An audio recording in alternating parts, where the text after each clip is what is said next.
Assalamualaikum warahmatullahi wabarakatuh. Di video kali ini saya akan menjelaskan mengenai penyakit endometriosis dan bahaya yang terjadi apabila kita mengalami endometriosis, dan juga pengobatan yang bisa dilakukan tanpa memakai atau meminum obat-obatan kimia.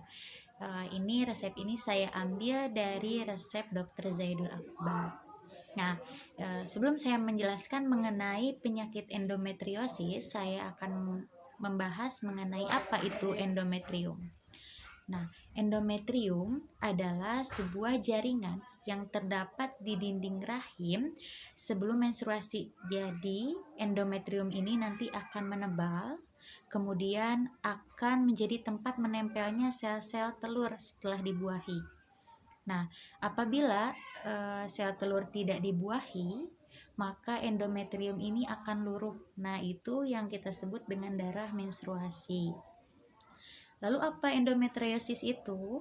Endometriosis adalah kondisi di mana endometrium terletak di luar dinding rahim, seperti berada di ovarium, peritorium, atau lapisan perut bagian dalam, atau bisa di usus, di vagina, atau di saluran kemih. Nah, itu yang biasanya endometrium itu akan menebal, sama ikut menebal. Cuman pada kondisi endometriosis ini tidak luruh. Jadi darah si endometriumnya tidak luruh dan akan menyebabkan rasa sakit yang luar biasa.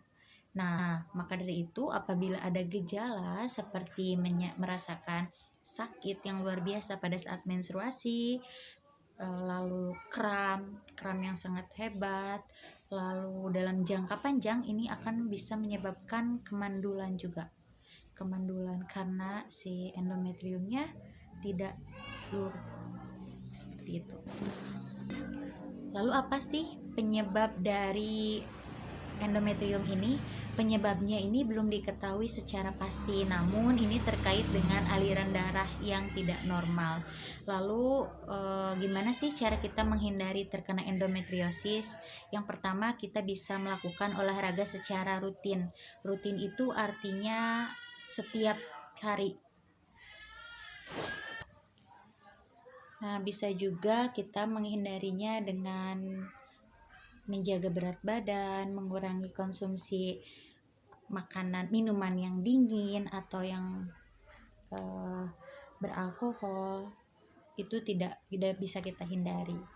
Nah, ini saya akan memberikan tips dari resep dari Dr. Zaidul Akbar untuk mencegah dan mengobati endometriosis.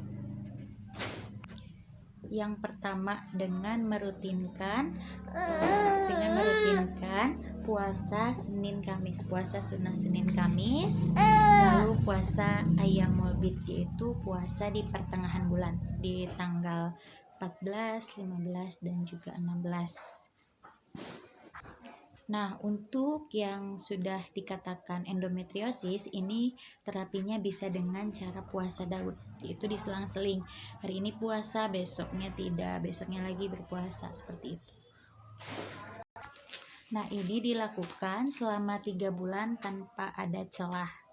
Yang kedua, bisa dengan minum madu. Sehari dapat diminum 3 kali, 2 sendok.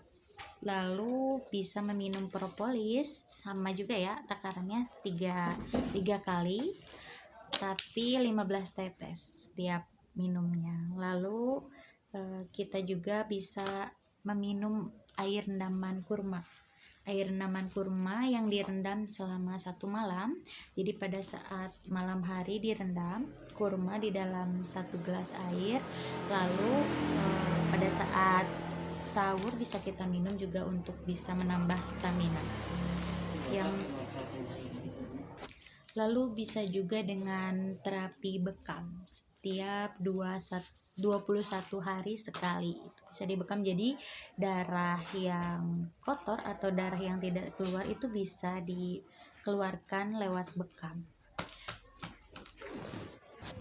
Nah, itu dia tips dan cara mencegah agar kita tidak. Nah, itu adalah tips dan cara mencegah agar kita tidak terkena endometriosis, dan juga resep yang diberikan oleh Dr. Zaidul Akbar. Sekian video dari saya, mudah-mudahan ini bermanfaat untuk kita semua. Wassalamualaikum warahmatullahi wabarakatuh. Dadah. Dah. Terima kasih teman-teman.